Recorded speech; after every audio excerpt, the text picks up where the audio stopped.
ગયા લેક્ચરમાં વિદ્યુતભાર વિશે આપણે વાત કરી. આ લેક્ચરમાં આપણે કુલમ્બના નિયમ વિશે વાત કરવાની છે. હવે કુલમ્બના નિયમથી તમને એમ લાગે કે આમાં તો સર શું ભણવાનું, પણ બહુ નાની પોઈન્ટ છે, બહુ સીધા સાદા પોઈન્ટ છે. આ બહુ મોટો ટોપિક નથી જ્યારે તમે કોમ્પિટિટિવ પ્રિપેરેશન્સ માટે વાત કરતા હોય ત્યારે, પણ અમુક બે ત્રણ પોઈન્ટ બહુ જ મહત્વના છે, એ ડિસ્કસ કરી લઈએ. તો કુલમ્બના નિયમની વ્યાખ્યા તમે જોશો ને એની અંદર બે શબ્દ બહુ મહત્વના છે. એક તો સ્થિર વિદ્યુતભારનો શબ્દ આવે છે અને બીજો જે શબ્દ આવે છે કુલમ્બના નિયમની અંદર સ્થિર વિદ્યુતભાર સિવાય કે જે ખૂબ જ અને ખૂબ જ અતિ મહત્વનો છે કે બિંદુવત વિદ્યુતભાર. બે શબ્દો ઉપર મારો ફોકસ છે, સમજી લો. કુલમ્બનો નિયમ એવી વસ્તુ છે કે જે સ્થિર વિદ્યુતભાર માટે જ લાગુ પડે છે. જો વિદ્યુતભાર ગતિ કરતો હોય ને તો ધારો કે એક વિદ્યુતભાર ગતિ કરે છે, બીજો વિદ્યુતભાર ગતિ કરે છે, જે બંને વિદ્યુતભાર ગતિ કરતા હોય ત્યારે ગતિમાન વિદ્યુતભારો વચ્ચે જો લાગતું બળ શોધવું હોય તો કુલમ્બનો નિયમ ન વપરાય. તો શું વપરાય? બીજો સવાલ એ આવે ને, તો જ્યારે વિદ્યુતભાર ગતિ કરે ને ત્યારે પ્રવાહ ઉત્પન્ન થાય, અને પ્રવાહ ઉત્પન્ન થાય તો એ પ્રવાહ શું કરે? ચુંબકીય ક્ષેત્ર ઉત્પન્ન કરે. તો એ ચુંબકીય ક્ષેત્ર જે ઉત્પન્ન થયું એક વિદ્યુતભારની ગતિ દ્વારા, એ ચુંબક ક્ષેત્રમાં બીજો વિદ્યુતભાર છે એવું કહેવાય, અને ચુંબકીય બળ શું થાય? એ બે વિદ્યુતભારો વચ્ચે લાગે. એટલે જ્યારે વિદ્યુતભાર ગતિ કરે ને ત્યારે આપણે પછી મેગ્નેટિઝમની અંદર જવું પડે બે વિદ્યુતભારો વચ્ચેના બળને શોધવા માટે. એટલે એ વસ્તુ મગજમાં રાખજો કે કુલમ્બનો નિયમ જે છે એ ફક્ત અને ફક્ત સ્થિર વિદ્યુતભારો માટે લાગુ પડે છે. બીજી વસ્તુ, કુલમ્બનો નિયમ છે ને એ બિંદુવત વિદ્યુતભારો માટે લાગુ પડે છે. તમે ધારો કે પથ્થર ટાઈપનો કોઈ પદાર્થ છે જેની ઉપર વિદ્યુતભાર છે, બીજો કોઈ પદાર્થ છે એના જેવો જ કોઈ પથ્થર ટાઈપનો, તો બે પથ્થર ટાઈપના પદાર્થો જે સ્થિર પડ્યા હોય ધારો કે, તો બંને વચ્ચે જે બળ લાગે વિદ્યુતભારોના લીધે આકર્ષી કે અપાકર્ષી, એ બળ શોધવા માટે કુલમ્બનો નિયમ ડાયરેક્ટ નથી વપરાતો. એની અંદર નાનકડો ખંડ ધારી લેવો પડે, એ ખંડ દ્વારા બીજા પદાર્થના નાનકડા ખંડ ઉપર કેટલું બળ લાગે એ શોધી અને પછી ડબલ ઇન્ટિગ્રલ ને બધા બહુ વધારે પડતી કોમ્પ્લેક્સ મેથડ થઈ જાય છે. એટલે આપણે જે ભણીએ છીએ એના માટે ફોકસ્ડ આપણે અહીંયા રહેવાનું છે. હવે છે ને મોટાભાગના લોકો કુલમ્બનો નિયમ એટલે આપણે ખબર જ છે કે ભાઈ F બરાબર 1/4πε0, પહેલો વિદ્યુતભાર બીજો વિદ્યુતભાર બંને વચ્ચેના ડિસ્ટન્સનો સ્ક્વેર.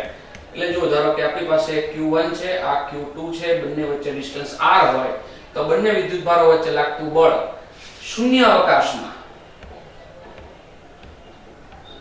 આવી રીતે ડિફાઇન કરાય. એટલે આને V ફોર વેક્યુમ, બરાબર, વેક લખવું. વેક એટલે વેક્યુમ, વેક્યુમ એટલે શૂન્ય અવકાશ. તો શૂન્ય અવકાશમાં આ વસ્તુ થઈ જાય. પણ જો આ જ બે વિદ્યુતભાર Q1 અને Q2 બંને વચ્ચેનું અંતર r છે, પણ શૂન્ય અવકાશમાં ન હોય, કોઈ માધ્યમમાં હોય, બરાબર છે. આ બે વિદ્યુતભાર ક્યાં હતા? શૂન્ય અવકાશમાં હતા. અને આ બે વિદ્યુતભાર કોઈ માધ્યમની અંદર છે. કયા માધ્યમની અંદર છે? તો કે આ માધ્યમ છે જેની પરમિટિવિટી કેટલી છે? એપ્સિલોન છે. શૂન્ય અવકાશ હોય ને તેની પરમિટિવિટી કેટલી હોય? એપ્સિલોન 0 હોય, માટે અહીં એપ્સિલોન 0 આવે. જો માધ્યમ હોય, માધ્યમ એટલે મીડિયમ, MED, તો 1/4π એપ્સિલોન Q1 Q2 r², બરાબર છે. આ સૂત્ર આવે. ફરક શું પડે? એપ્સિલોન 0 ની જગ્યાએ એપ્સિલોન આવી જાય. ઓકે, આ એક ફરક પડે. હવે તમે આટલી વસ્તુ તમે બધા જાણતા હશો, આમાં કોઈ નવાઈની વાત નથી, બરાબર છે. હવે આટલી વસ્તુ તમે જાણો છો તો એ વસ્તુને આધારિત હું તમારી સામે એક ક્વેશ્ચન મૂકું છું. ક્વેશ્ચન એ છે કે આપણી પાસે એક ગોળો છે, બીજો એક ગોળો છે. આ ગોળાની ત્રિજ્યા છે આ ગોળાની ત્રિજ્યા છે અને ગોળાના આ બિંદુથી માંડીને આ બિંદુ સુધીનું જે ડિસ્ટન્સ છે, આ બે વચ્ચેનું ડિસ્ટન્સ છે, એ છે ધારો કે 2r, બરાબર છે. આવું કંઈક છે. આ ગોળા ઉપરનો વિદ્યુતભાર છે Q, આ ગોળા ઉપરનો વિદ્યુતભાર પણ છે Q. તો આ બંને ગોળા વચ્ચે લાગતું કુલમ્બ બળ ખાલી જગ્યા હોય તો ઓપ્શન હું તમને આપું છું. ઓપ્શનમાં એવું છે કે 1/4πε0, બંને ગોળા શૂન્ય અવકાશમાં જ રાખેલા છે. Q²/4r², 1/4πε0, Q²/16r², 1/4πε0, Q²/r², અને option D none of this. હવે આ સવાલનો જવાબ તમે શું ચૂઝ કરશો? લઈ લો 2 સેકન્ડ, 2-3 સેકન્ડમાં તમારા મગજમાં અત્યારે જવાબ આવી ગયો હશે. મોટાભાગના છોકરાઓ છે ને અહીંયા વિચારશે કે આ એક ગોળાનું કેન્દ્ર અહીંયા છે, બીજા ગોળાનું કેન્દ્ર અહીંયા છે, તો હંમેશા આપણે કેન્દ્રથી કેન્દ્ર સુધીનું અંતર ગણવામાં આવે તો r + 2r + r છે, ટોટલ અંતર કેટલું થાય? 4r થાય. અને પછી જો આપણે કુલમનો નિયમ વાપરીએ તો કુલમના નિયમમાં આપણે આ r છે એની જગ્યાએ જો હું 4r લખું તો ટોટલ જવાબ શું આવે? 16r² આવે. બરાબર?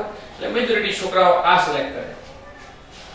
હવે પોઈન્ટ એ છે કે જવાબ સાચો આ છે, આ ખોટો જવાબ છે. રીઝન એટલું જ છે કે પહેલી વાત તો એ કે આપણી પાસે આ બંને ગોળા જે છે એ ગોળા એક્ચ્યુઅલી બિંદુવત વિદ્યુત ભારો નથી. એટલે વિદ્યુત ભાર કુલમનો નિયમ જે છે બિંદુવત વિદ્યુત ભારો માટે લાગુ પડે એ આપણે ભણ્યા. તો એટલા માટે થઈને પહેલી વસ્તુ તો એ છે કે કુલમનો નિયમ લગાડાય જ નહીં. એટલે કુલમનો નિયમ લગાડાય જ નહીં તો પછી આ સવાલનો પ્રશ્ન જ ઉદ્ભવતો નથી કે આપણી પાસે આમાંથી સાચું શું છે. એટલે જેમ કે આ એક સિમ્પલ સવાલ જ હતો જો, પણ તમને એમ લાગે કેટલો સહેલો સવાલ છે. મોટાભાગના છોકરાઓને જ્યારે આ સવાલ પૂછવામાં આવે ત્યારે મોટાભાગના છોકરાઓ આ ઓપ્શન લખીને આવે ને ટ્રેપમાં આવી જાય. આ ટ્રેપ છે. એ લોકો તમને હેરાન કરવાની પરિસ્થિતિ ઊભી કરી જ દે ને મોટાભાગના છોકરાઓ હેરાન થાય છે. તો હંમેશા ધ્યાન રાખવાનું ગોળા માટે આ વસ્તુ લાગુ નથી પડતી.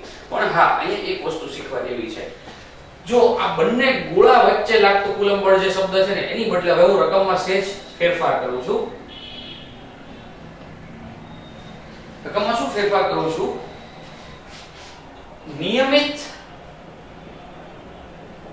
વિદ્યુત ભાર વિતરણ ધરાવતા બે ગોળાઓ વચ્ચે લાગતું કુલમ બળ, આવો શબ્દ વાપરી લીધો આપણે. ખાલી મેં શું ચેન્જ કર્યો શબ્દમાં? પહેલા ગોળાઓ લખ્યું હતું, બરાબર છે, અને પછી મેં શબ્દની અંદર ચેન્જ કર્યો છે કે નિયમિત વિદ્યુતભાર વિતરણ ધરાવતા બે ગોળાઓ. બરાબર છે? જો નિયમિત વિદ્યુતભાર વિતરણ ધરાવતો ગોળો હોય ને, બરાબર છે, તો એ ગોળો તમે બિંદુવત ગણી શકો. આ તમારે નોટ ડાઉન કરવાનું છે.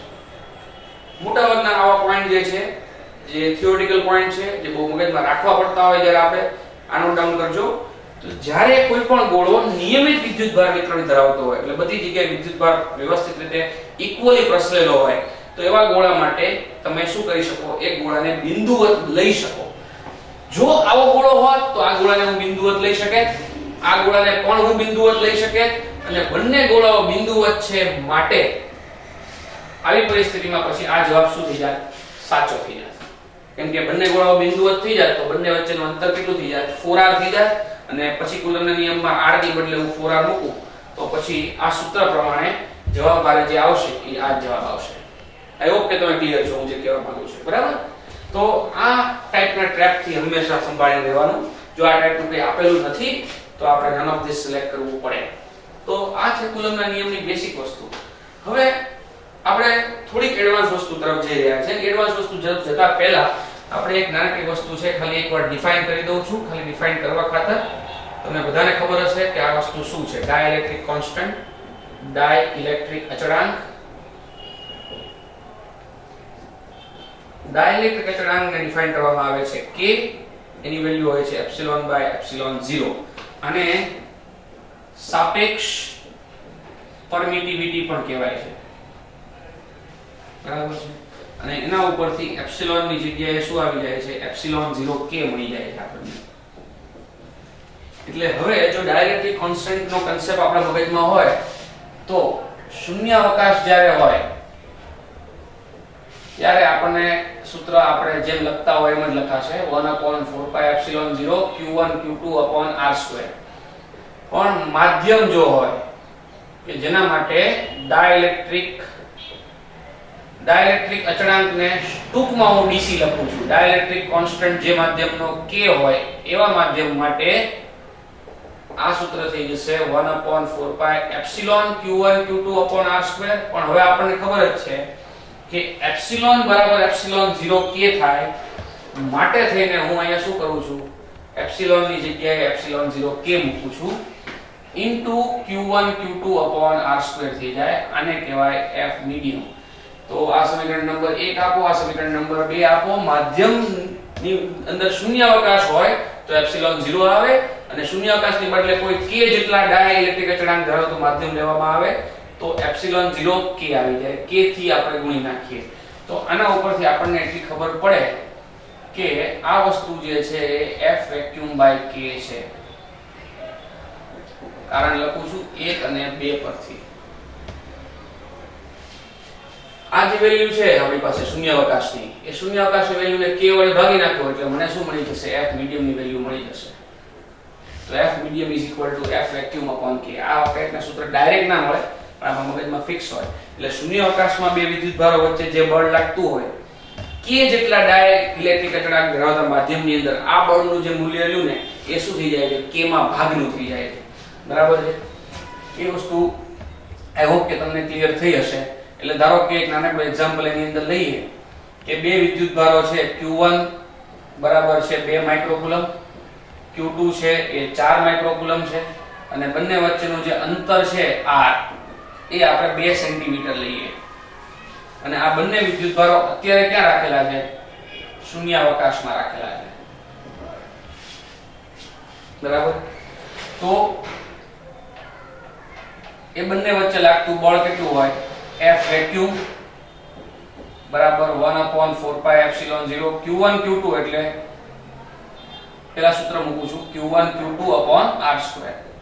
હવે 1/4 pi epsilon 0 ની વેલ્યુ છે 9 × 10 ની 9 ઘાત. 1/4 pi epsilon 0 એટલે આપણે જે k કહીએ છીએ એની વેલ્યુ છે 9 × 10 ની 9 ઘાત. Q1 Q2 એટલે આ બેનો ગુણાકાર. જો 4 × 2 = 8 થાય. માઇક્રો શું થઈ જાય? 10 ની -12 ઘાત થઈ જાય. નીચે r² 2 સેન્ટીમીટર છે તો 2 સેન્ટીમીટર નો સ્ક્વેર એટલે 2 સેન્ટીમીટર અને મીટરમાં કન્વર્ટ કરો એટલે 2 × 10⁻² થઈ જાય અને એનો સ્ક્વેર કરવાનો. તો 9 × 8 72 10 ની -3 છેદમાં 4 × 10 ની -4 તો 72 ના છેદમાં 4 આવે. 18 ચોકુ 72 આ 4 ઉપર જાય તો 10 તો આન્સર આવે 180 ન્યૂટન. બરાબર છે? આ આપણો જવાબ આવે 180 ન્યૂટન. હવે જો આ જ બંને વિદ્યુતભારમાં શૂન્યાવકાશ ન હોત અને આપણને એવું કીધું હોત કે ડાઇલેક્ટ્રિક અચળાંક k બરાબર 3 હોય એવું માધ્યમ, બરાબર છે, તો જવાબ શું આવે? તો હમણાં આપણે જોયું એ રીતે કે F મીડિયમ શું થાય? તો કે F વેક્યુમ upon k થાય. આપણો F વેક્યુમ કેટલો આવ્યો છે? 180 ન્યૂટન આવ્યો છે અને k ની વેલ્યુ કેટલી છે? તો કે 3 છે. તો એનો મતલબ એમ થઈ જાય કે 60 ન્યૂટન થઈ જાય. બરાબર? એટલે એનો મતલબ એવો થઈ ગયો કે શૂન્યાવકાશમાં 180 ન્યૂટન બળ લાગે બે વિદ્યુતભારો વચ્ચે. તો માધ્યમની અંદર કેટલું બળ લાગશે? 60 ન્યૂટન જેટલું. એના 3 કેમ 60 ન્યૂટન જેટલું? ત્રીજા ભાગનું કેમ થયું? ત્રીજા ભાગનું એટલા માટે થયું કે પહેલા જે મેં શૂન્યાવકાશમાં મૂકેલો હતો વિદ્યુતભાર, એ શૂન્યાવકાશની બદલે મેં k બરાબર 3 હોય એવા ડાઇલેક્ટ્રિક અચળાંક ધરાવતું માધ્યમ મેં સિલેક્ટ કરી લીધું અને એની અંદર મેં વેલ્યુ મૂકી દીધી. આઈ હોપ કે તમે ક્લિયર છો. બરાબર છે? તો આપણી પાસે કુલમ્બના નિયમને રિલેટેડ જેટલી બેસિક ઇન્ફોર્મેશન, આમ તો બધી ઇન્ફોર્મેશન એવી જ છે આ કે જે તમે જાણો છો. જે વસ્તુ હતી એ અહીંયા ધ્યાન રાખવા જેવી હતી એ વસ્તુ મેં તમને કીધી છે. અને હવે જે વસ્તુઓ તમે બતાવવાનો છું કુલમ્બના નિયમની અંદર, એ વસ્તુ બહુ મહત્વની છે, સમજો.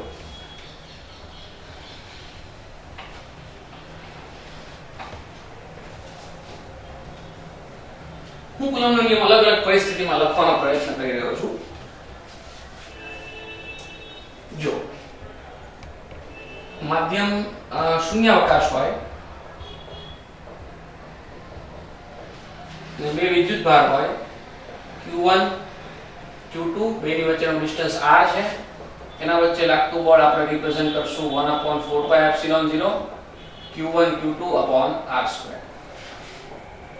માધ્યમ હોય જેનો ડાઇલેક્ટ્રિક કોન્સ્ટન્ટ છે k, તો એવા માધ્યમમાં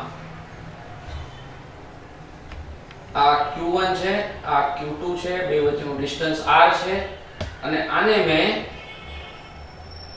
ડાઇલેક્ટ્રિક અચળાંક k k હોય એવા માધ્યમની અંદર રાખેલો હોય તો કુલમના નિયમનું સૂત્ર થઈ જશે 1/4πε0 k, નીચે k આવશે, q1 q2 r².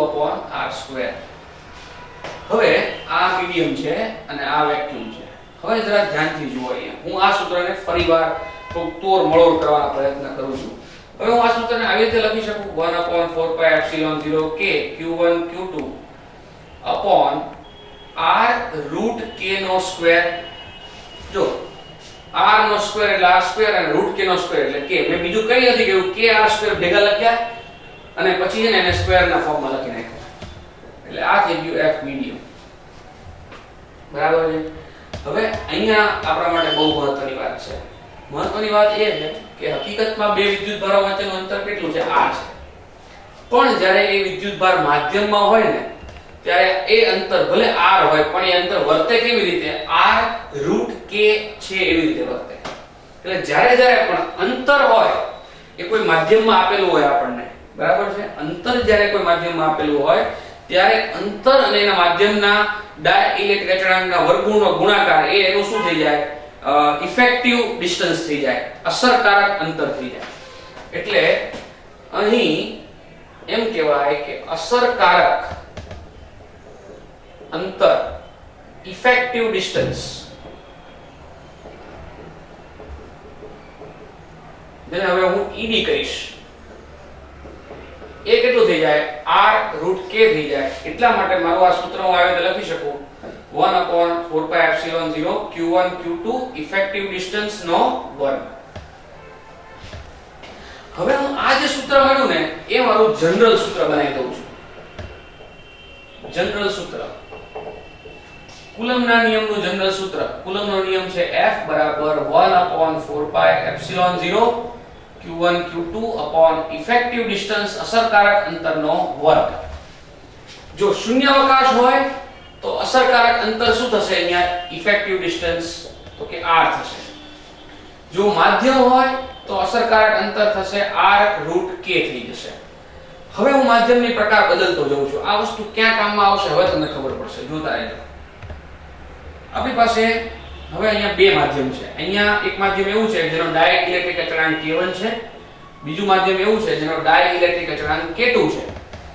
આપણો એક વિદ્યુતભાર q1 અહીંયા છે, બીજો વિદ્યુતભાર q2 અહીંયા છે અને બે વચ્ચેનું આ અંતર છે.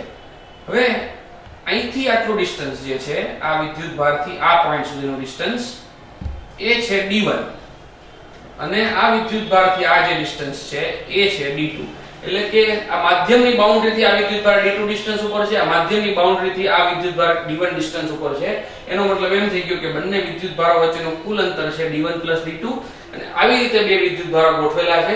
અને હવે આપણને કોઈ પૂછે કે આ બે વિદ્યુતભારો વચ્ચે લાગતું બળ શું થાય? તો q1 અને q2 વચ્ચે લાગતું કુલંબ બળ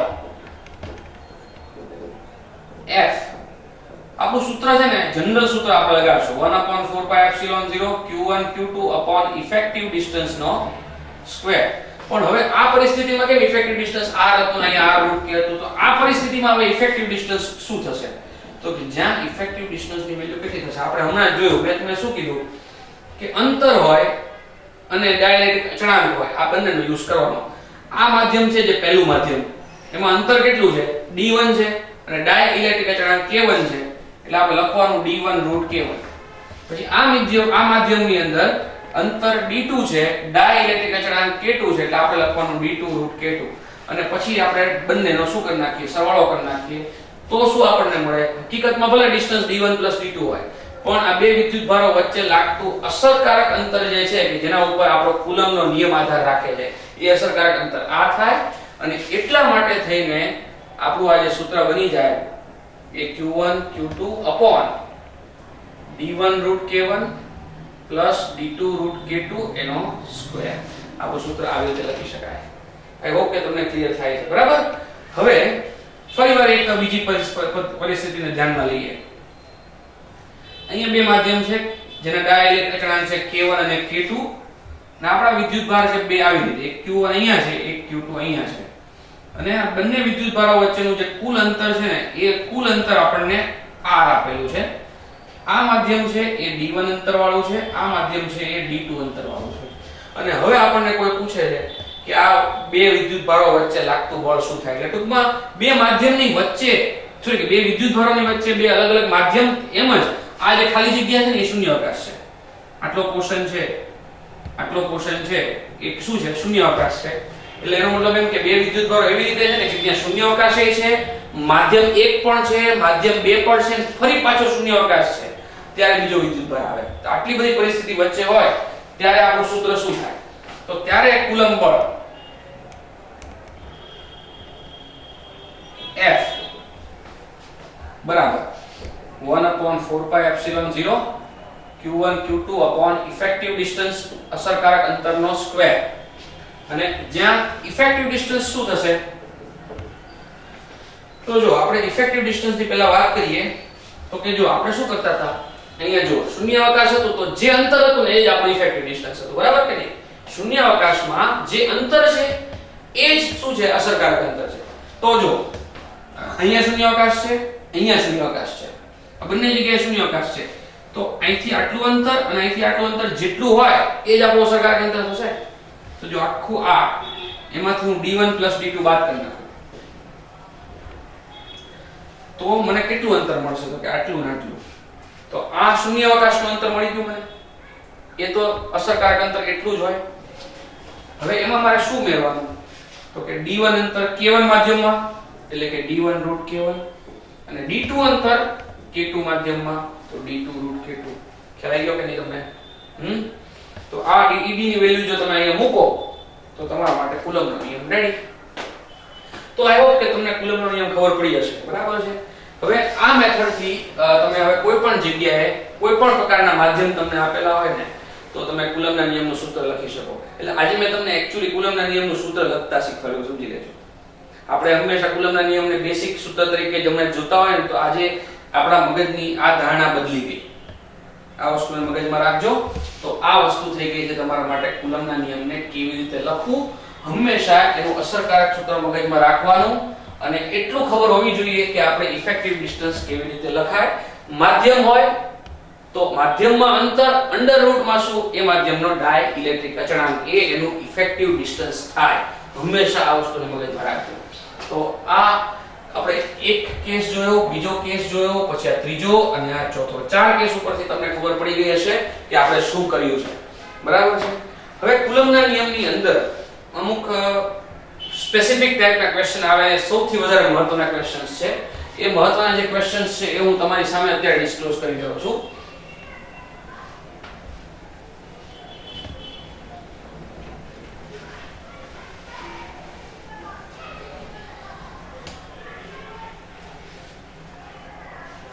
આઈ હોપ કે આ વસ્તુ તમને ક્લિયર થઈ ગઈ હશે.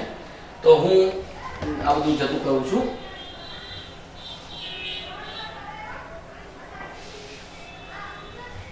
મેં પેલું અસરકારક અંતરનું સૂત્ર જે છે, જનરલ સૂત્ર કુલમ્બના નિયમનું, એ તમારા માટે સામે રાખ્યું છે. એ તમે ઓબ્ઝર્વ કરી શકો છો. હવે કુલમ્બના નિયમના જે મેથડ્સ છે એની અંદરના અમુક સ્પેસિફિક પ્રોબ્લેમ્સ છે. બે બહુ સ્પેસિફિક ટાઈપના અલગ અલગ પરિસ્થિતિમાં પ્રોબ્લેમ પૂછાય છે. એમાં પહેલી જે મેથડ આવે છે એ છે નલ પોઈન્ટ મેથડ. આ કુલમ્બના નિયમની જ મેથડ છે, નલ પોઈન્ટ મેથડ છે. પણ નલ પોઈન્ટ ગુજરાતીમાં વાત કરીએ તો નલ પોઈન્ટને આપણે તટસ્થ બિંદુ કહી શકાય, બરાબર? શું છે આ તટસ્થ બિંદુ? હવે તો જો સમજજો ધ્યાનથી. આપણી પાસે બે વિદ્યુતભાર છે, એક પોઝિટિવ, બીજો પણ પોઝિટિવ, બરાબર છે?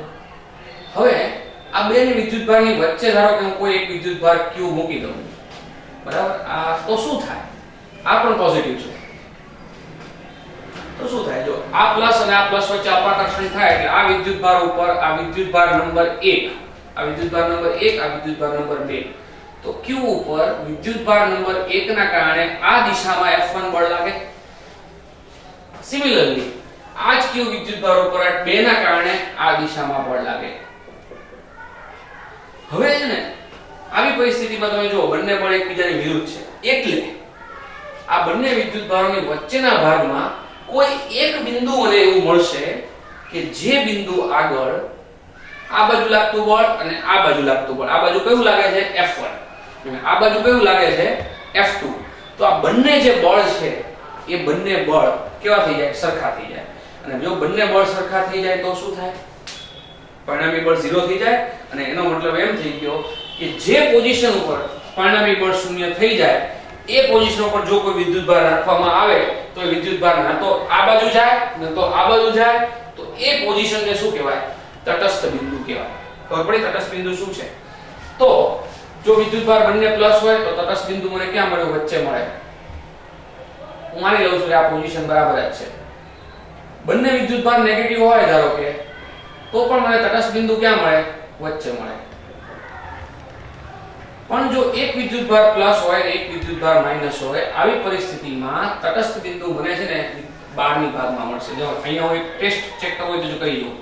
આ પ્લસ q અહીં મૂકું તો આ માઈનસ ના કારણે આ પ્લસ ઉપર કઈ સાઈડ બળ લાગશે? આ સાઈડ. પણ જો આ પ્લસ ના કારણે આ પ્લસ ઉપર કઈ સાઈડ બળ લાગશે? આ સાઈડ. તો જો અહીંયા બંને વિદ્યુત બળો જે છે એકબીજાની વિરુદ્ધ થઈ ગયા. તો એવું બનશે કે આ બાજુના કોઈ પોઈન્ટ ઉપર શું થશે કે એક પોઝિશન એવી મળશે કે જ્યાં આ બંને બળો શું થઈ જાય? એકબીજાની વિરુદ્ધ કેન્સલ કરી નાખે, વિરુદ્ધ દિશામાં છે એટલે, અને પરિણામી બળને શું કરી નાખે? 0 કરી નાખે. બરાબર. જો મેં વિદ્યુતભાર પ્લસ વચ્ચે મૂક્યો હોત તો છે ને આ પ્લસ પ્લસ વચ્ચે શું થાય? અપાકર્ષણ થાત, એટલે આ બાજુ બળ લાગે.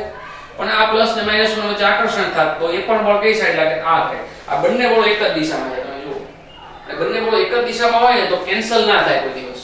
એટલે કેન્સલ ના થાય એટલે એનો મતલબ એમ છે કે આપણને વચ્ચેના ભાગમાં એવું કોઈ પણ બિંદુ નહીં મળે કે જ્યાં પરિણામી બળ શૂન્ય થાય, એટલે કે તટસ્થ બિંદુ નહીં મળે.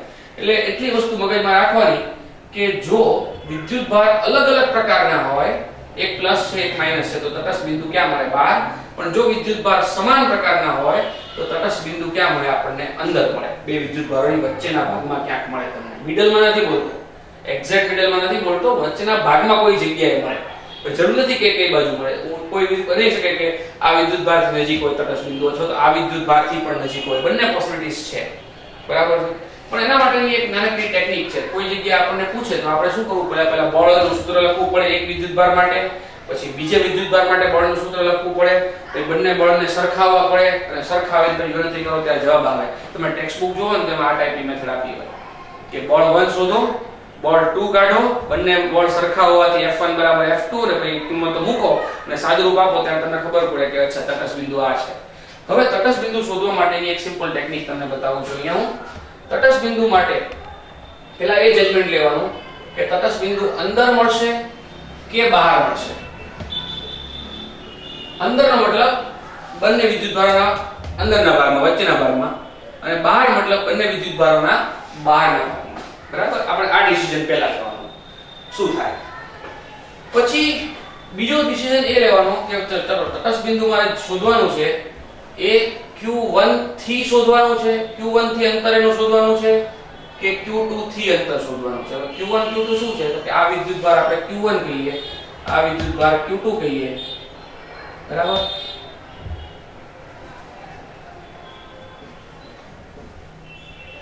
તો તટસ્થ બિંદુ ધારો કે આ NP છે. બરાબર. નલ પોઈન્ટ એટલે NP એટલે તટસ્થ બિંદુ. તો આ તટસ્થ બિંદુનું અંતર q1 થી કેટલું હોય અને આ અંતર q2 થી કેટલું હોય? બંને જવાબ મળી શકે. એટલે આપણે કયો જવાબ જોઈએ છે? તમારે q1 થી અંતર શોધવું છે કે q2 થી અંતર શોધવું છે? એટલે જો q1 થી અંતર શોધવું હોય તો તટસ્થ બિંદુના સૂત્રો ફિક્સ છે. q1 થી શોધવું હોય તો આપણે √q1 લખવાનું, પછી √q1 √q2 r બરાબર આ સૂત્ર આવી ગયું.